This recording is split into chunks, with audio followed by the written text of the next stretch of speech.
This is a production of World Video Bible School. To God be the glory.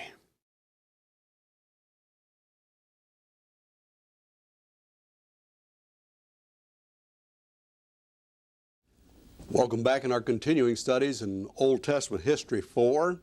We're in that great book of Esther. We are in just actually starting chapter 4. Mordecai is at this point going to persuade Esther to intervene for her people. We know that the evil Haman now has gotten the decree out. He has convinced the king that a certain people are rebellious and that they are against the kingdom and they just need to be eliminated. And the king trusted his counselor and gave him permission to put it in writing and put the seal on it.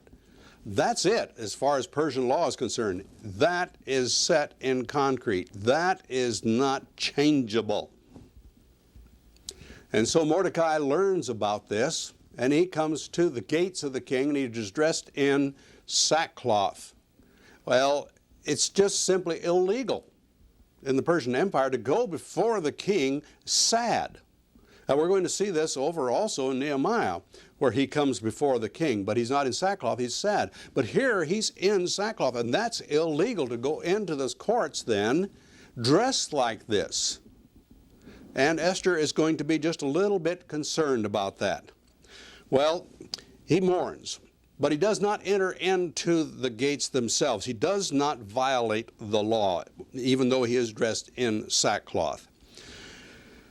And Esther wants to communicate with him, so she sends out a change of clothes. Please change. That way he can come on in the gates, not violate the law, and then they can communicate. And so she's really not trying to cheer him up or anything like this. She just wants to be able to communicate with the man. And she wants him to be able to enter without being killed.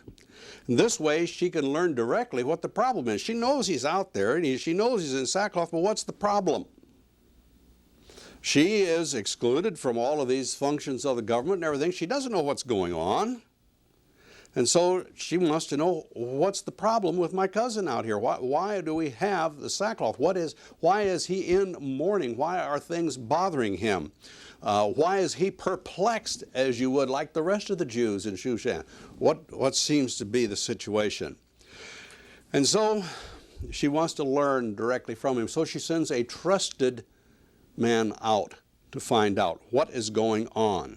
Well, the entire plot, yes, is told, and Mordecai asks her to go before the king, and you notice I say with Israel's request, yes, for the people's request. Remember now, this is Israel in exile. These are not the returnees. These are not the ones that have already returned. These are the ones in exile. And so we say Israel's request because there were a lot of Israelites there. Well, in verses 4 through 19, the girl has a lot of decision to make here, a heavy decision. She's going to make the right one, but she does accept her duty.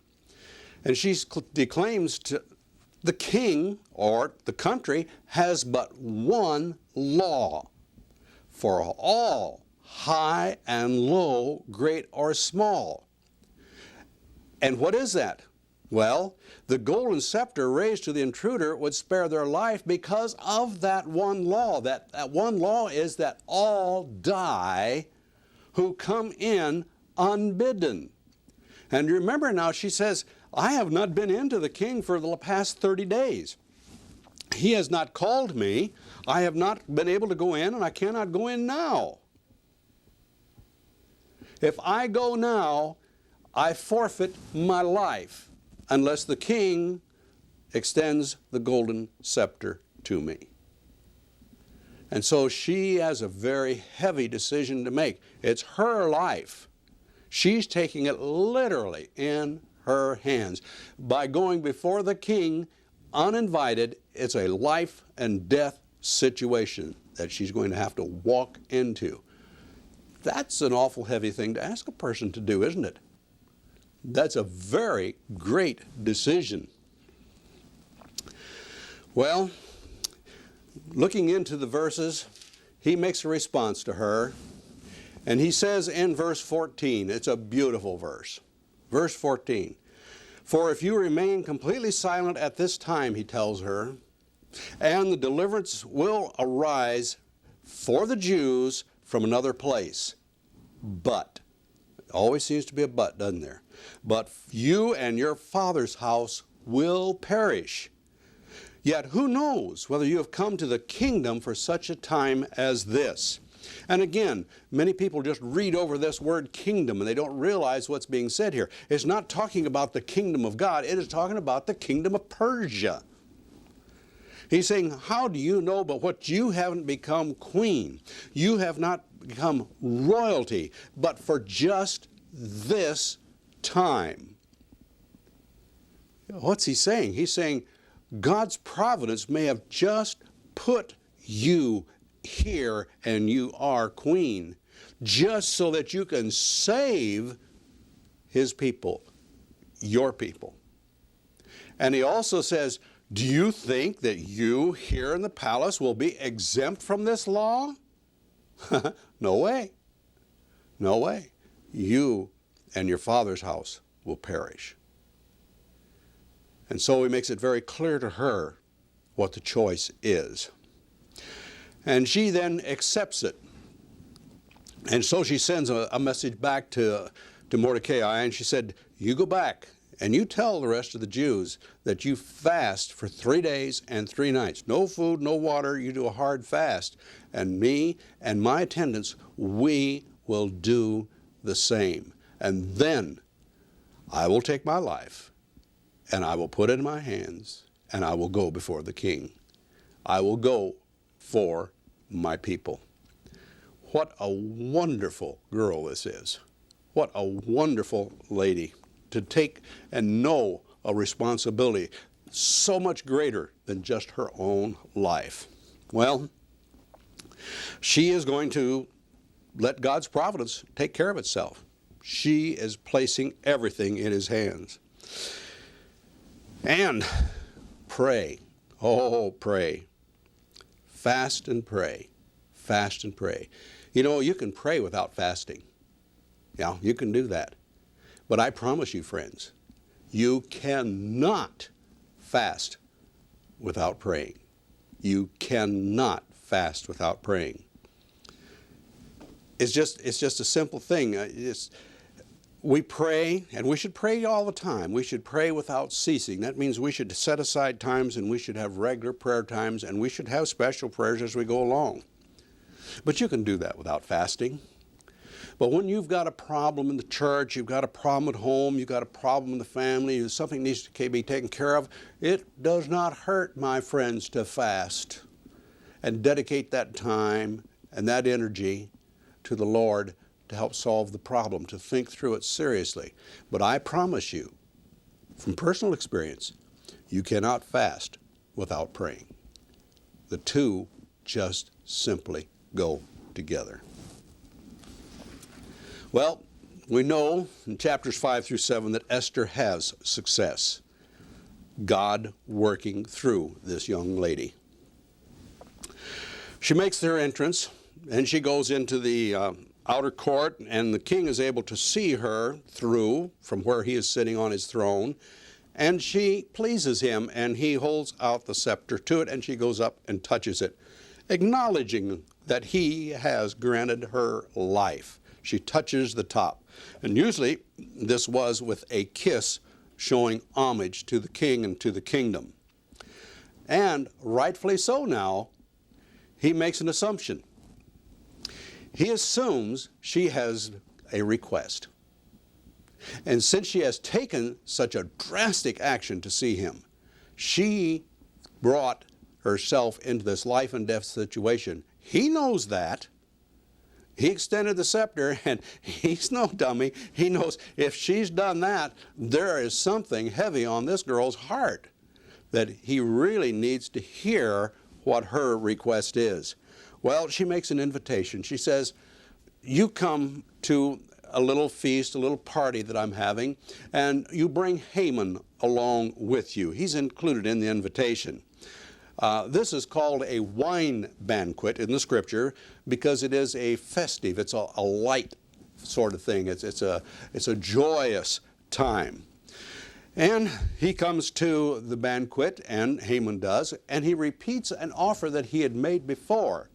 He says, "You have a request.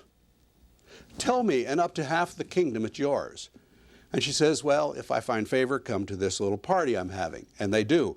He comes and he makes that offer again, up to half the kingdom. The man is pleased with this young lady. He is pleased. Well, Haman is brought along also, and of course that pleases him to no end. He has a super ego, he has a problem, and he has a hateful heart against the Jews because of what he thinks they are. All right. Well, she does admit, if you will, that she does have a request. But would you come back tomorrow to another wine fest, to another time when we can come together with a feast? And at that time, I will make the request. Bring Haman along with you also. Bring him as well.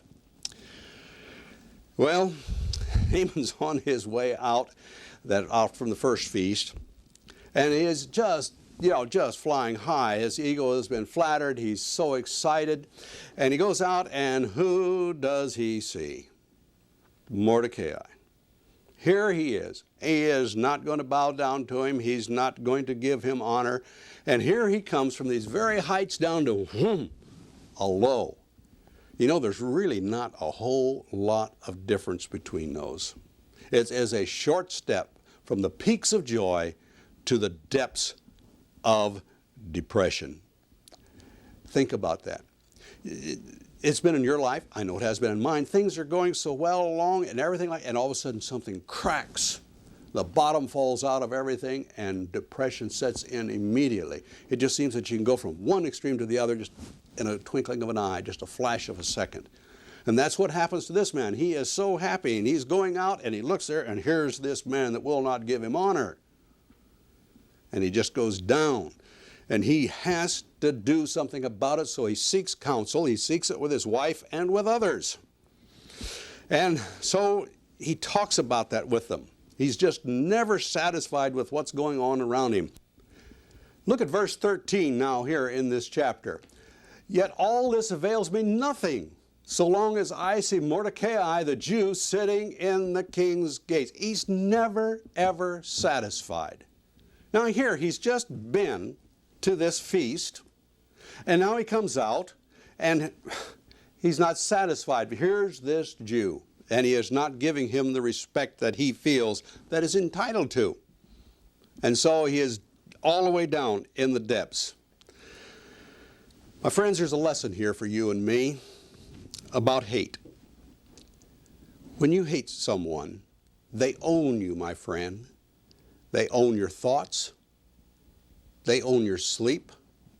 They own your actions, and ultimately with the same as results as if they owned your soul. Hatred has that effect on us. If you allow yourself to hate somebody, that hatred just builds up and you constantly think about them. You think about the problems that are between the two of you, and you're surmising they're causing all of the problems. And it just eats on you and eats on you. You can't sleep. You can't function properly. You don't do good at your work, whatever it is, whether you're working in the workaway world or whether you're working for the Lord directly as a preacher or a teacher or an elder. You just can't do the job properly because this eats away so that it's just almost as if they own you. If you don't want to be owned by that person, don't hate them. Love them. Solve the problem. Love them. Solve the problem. And that will go away. And I know that's true. I've had that happen in my life when I was younger, and something would come up and I would just hate some individual, and it would just eat away at me totally. I thank my God He let me live long enough to become a Christian, and those things are gone. But even today, we have to be very careful, or we can slip back into that. And when we hate somebody, like I said, it's just as if they own your soul. Well, what's the situation? What's Haman going to do? Hang Mordecai. That is going to be the solution. They say, well, he's advised by his wife now and by the other counselors, make this giant gallows and hang that man on it, and then your problems will be solved. You know, he's already got a declaration from the king that they're going to kill all the Jews. He can't wait. He cannot wait. He hates this man so much he wants him out of the way now. And so he builds that gallows. And so he says, I will make that request tomorrow. I will make that request to the king tomorrow. I know that he'll fulfill it. Well, my friends, there's an unexpected turn of affairs coming up in chapter 6. Look at verse 1 in chapter 6. That night the king could not sleep. I wonder if God had something to do with that in his providence. You suppose? That night the king could not sleep, so one was commanded to bring the book of the records of the Chronicles, and they were read before the king.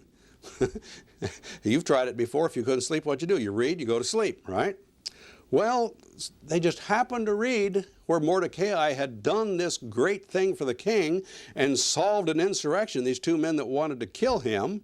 He then warned the king, and the king took care of the situation. And the king says, well, now, wait a minute. In verse 3, what honor or dignity has been bestowed upon Mordecai for this? And the man answers honestly, nothing. Nothing. Well, something should be done about this. Something should be done. Is it really a question of happenstance, or is it really truly providence that Mordecai's name comes up? I happen to believe that it is providence. Now, you also need to know that the Persian kings were noted. All of them were noted for rewarding people for very special services that they had done. This man had done a very great special service for the king, but yet he had not been rewarded for it. And so we need to take care of the man. The night is gone. Haman is up early to do evil. He heads for the king's palace, and he's got this request that he's going to make. And the king asks him, what do you do to honor someone in the kingdom? And look at the man's ego. Look at his ego. Why, who could that be but me? So what would I have the king do to me? Well, I'd have him take out a robe that he'd worn and put it on. I would have him get one of his horses and put the symbol of royalty there out on the horse. And I would have one of the leading princes take and parade me through the town. I would give him such glory. And he's picturing in his mind himself being in that position. Well, what does he say again? How to honor this man? Take the king's own clothes, his own horse, his own crown, and a chief prince. What ego this man has. And you know what? The king agrees. This should be done to a man who needs to have honor done to him for a great service. The only problem is it's that Jew, Mordecai, who will not give Haman the respect and honor he feels is due him personally. What humiliation. What humiliation. I mean, here we go all the way from the heights all the way to the lows again. 2 days in a row. This man is really, really hurting. And he is then compelled, to go and give honor to Mordecai. Total humiliation. He goes home with his head covered. What a sign of humiliation it is, and how things are wrong. Total defeat. What can we do? What? And they say to him, why, this is a sign of defeat for you. What kind of friends are these? But this is what they ask him. You've got total defeat ahead of you. And just about time he can stop and say, okay, I've got to solve the situation. What happens? they call for him to come to the wine feast with the king. He has no time to regroup. He has no time to make any plans. All he can do is go to this festive situation. And so he goes with the king, and he goes back into Esther's apartments there for this feast. And it is now the time in chapter 7 when she's going to make her request. So they come, and again, the king makes the offer, a great offer. And she then makes the request, and she exposes the plot of Haman to destroy the Jews. Now understand this now, which includes her, the queen. Now this gets personal for the king. This man said a certain people, he didn't identify who they were, and now I find out that it is the queen he wants killed along with all of her people. Ah, now there is a problem for Haman. Well, the king, he stomps out of the room and he is mad. He's trying to control himself. Now what about a Haman now? It is obvious there's going to be no mercy from the king. Where's the only place he can turn? That is to Esther. And so he falls down at the couch there and is going to plead his case for her. And the king comes back in and he says, "Will you even seduce the queen here in my presence? Is this how low a person you are?" There's another lesson here for us, my friends. When one is evil, yes, when one is evil, it is easy to expect the very, very worst of them. You expect it, you suspect it. It is so hard to even believe that people can do things good when they're evil. We see them doing evil things. We hear about them doing evil things, and we know they're doing evil things, and so we automatically suspect everything they do has an evil design to it. I know that happens. We look around at governments, we look at leaders, and we look at people all over the world, and we do that. We suspect the very worst just because they're evil, and we expect it from them every time. Be careful about that. Be careful about that. Well, what do the chamberlains do? They cover his face immediately. That's the beginning of the carrying out of the death sentence. They've covered his face. He no longer exists as far as the king is concerned.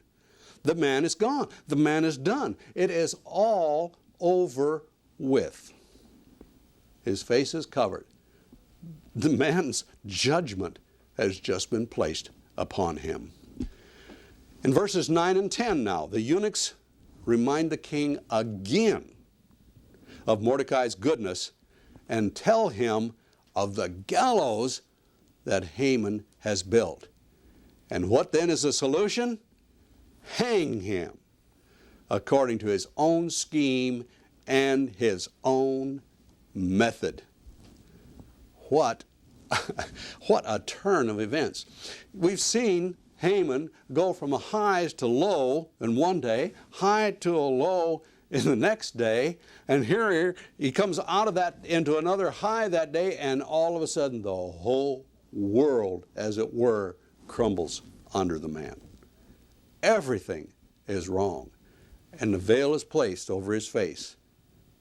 He has received the death sentence. Chapter 8 through 9:16 is the downfall of Haman's plot. Mordecai now is promoted. Promoted to what? Haman's position. That's right. He is now moved up to second in the kingdom. This man, Mordecai. Already he has been honored, and the king knows of his loyalty because he's exposed a plot against him. Here is the man that he needs to place in the good position. And he also knows now this relationship, at least of kindred of kind, between the queen and him. And so, everything that has been owned by Haman is given to not Mordecai, but the queen. She's the one that exposed the plot this time, and she then receives all of this. And then Mordecai's relationship to Esther is told to the king. Haman's position and his ring of office is given to Mordecai. Verses 3 and 4, she makes her request to spare the Jews. She says there needs to be something. Now, she knows that this has already been put in writing. She's seen a copy of it, remember? Mordecai sent a copy to her. And so she has seen a copy of it. She knows that it is law.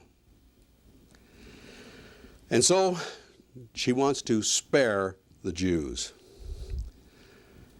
He says what? Write the letter. And he gives the queen and Mordecai permission to write a letter, not reversing the law that is already there. He can't do that. But warning the Jews and giving them permission to defend themselves and even to take vengeance and spoils. This is the offset to the other. He could not remove the previous one, but he could certainly give them the defense, give them the advantage. And this is exactly what he does. And what do? They take out this proclamation in a hurry. And it talks about their royal horses bred from swift deeds. Well, we call them Arabian horses today. These are the kind that really can move, and they are in their own element, their own territory. This is going to be a message that is speedily gotten throughout all of the kingdom. So he says, gather together. These are the rules. Gather together and defend yourselves. And what happens in verses 15 through 17? We see that there is joy now in the kingdom. Not just joy in the Jews, but joy in the kingdom. Mordecai receives garments of his office. He is truly promoted. My friends, when the power of faith and trust in God is shown to all, many will want what we have. Notice, please, many became Jewish converts, especially after the turn of events showing all the world that the God of the Jews is the only true God. It shows in the text that many converted to Judaism. They saw the providence of God, they saw what was happening, and they wanted to be a part of that great movement. My friends, if we live the true Christian life, if we do what we are supposed to do, and we have joy in our lives, and we have the loving fellowship amongst ourselves, other people are going to want to have what we have. And if we don't have joy, if we just mope around, and if we just, oh, well, we have to do this, I have to do that, or this, my Christianity requires this, if that's it, nobody's going to want what we have. But if we have joy in what we have, and if we have that good fellowship with our brothers and sisters, those outside will see that.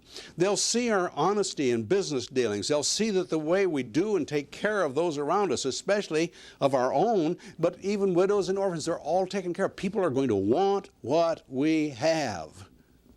Just as these people back there saw that they wanted what these Jewish people had. And they converted. Can we make conversions the same way? Oh, yes. I am a Christian today because I saw that in a Christian family, and I wanted what they had. And so, through investigation, I found what they had. And I'm thankful today that one of my employees was a Christian and showed me, the boss, the true way. And I became a Christian too. See, it does work. I know it works. I'm proof that it works. Well, chapter 9, verses 1 through 16, the Jews do then exact their vengeance on the enemies. And fear of the Jews reappears again in the first two verses. And many will fight with them because it's what? It's just simply better to fight on the winner's side. And they did what they would please. In other words, they retaliated upon all of their enemies. And verses 6 through 11 says it all. Complete victory. Complete victory. Why, in the capital city alone of Shushan, there were 500 killed, including 10 sons of Haman. I mean, the house of Haman is just simply disappearing. But then there is a second day of vengeance given. There is a second day in the capital city. And that's strictly understandable. For you see, in the capital city, Haman was a great man. He would have had a lot of loyal followers. And many of those would have been very definitely against the Jews and would have agreed with his reasoning. And so there needs to be a thorough purge here in the capital. And so a second day is given. A second day for vengeance. Well, 300 more are slain. 300 more are slain. But how did the Jews out in the provinces fare? 75,000 of their enemies were slain. But listen to this. They also took no booty. Nobody is going to lay any blame at their feet that they did this for personal gain. They did it strictly to defend themselves from their enemies. And this was at the behest, at the permission, at the encouragement of the king. Of the king. But they took no booty. They took no spoils. How wonderful that is. How truly wonderful that is. So then a feast is going to be proclaimed, the Feast of Purim. The Feast of Purim. We see this in chapter 19, verses 17. Chapter 9, verses 17 through 32. The 14th is made for a holiday by the Jews in the provinces. But in Shushan, it is the 15th day is made as a holiday because of the extra day of fighting. Mordecai writes to the Jews, keep the holiday. Now remember where this word comes from. It comes from casting of lots, Purim. And that was what Haman did, to cast the lots. But God turned it all upside down on him in his providence. The Jews comply. They keep the holiday. All, he says, posterity, all of their descendants, is to keep this holiday. In other words, keep the memory of what God has done alive. Keep it alive throughout all of their generations. And my friends, that did happen. And not only that did they write the letter, but then Mordecai and Esther write a second letter encouraging them to keep the feast, to let that memory be there. But also in their keeping it, all those around them would also remember that there was a great vindication, but that the Jews also did not take spoils. It was a very honorable thing that they did. We're told about in chapter 10 the prominence of Mordecai. The greatness of Xerxes or Ahasuerus is given. This really truly shows how great Mordecai was.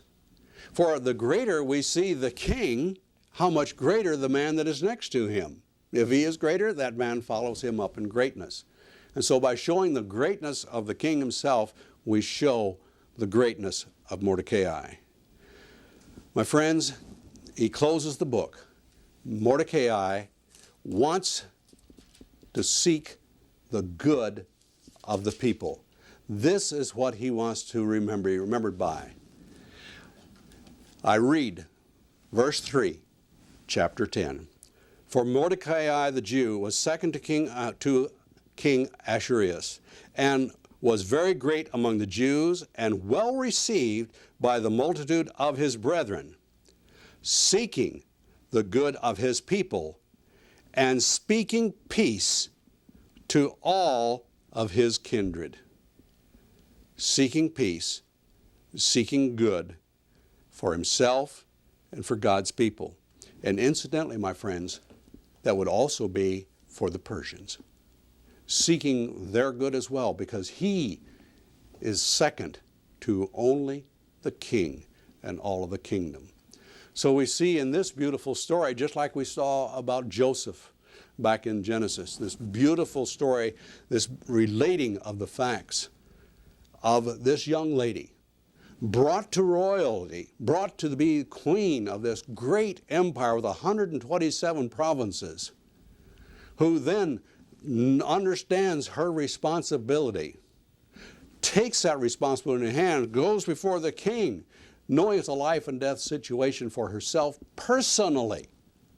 It's one thing to know that it's life and death for a number of people out here, or for the nebulous, or even for maybe some that are close like Mordecai, but for to do it myself personally, that's something different. And this girl did it.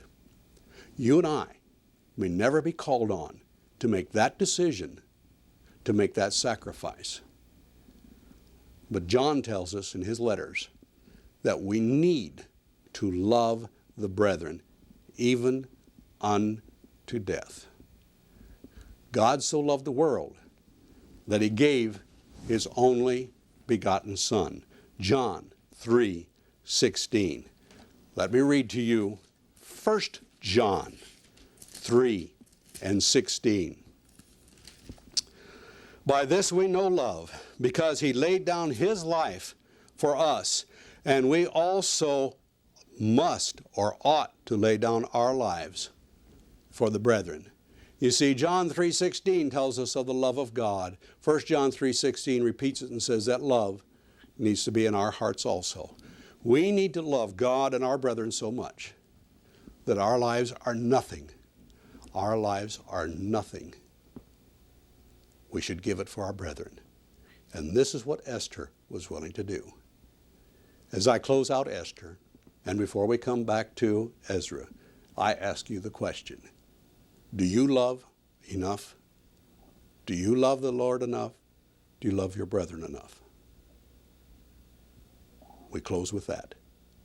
Read the text. See you next time.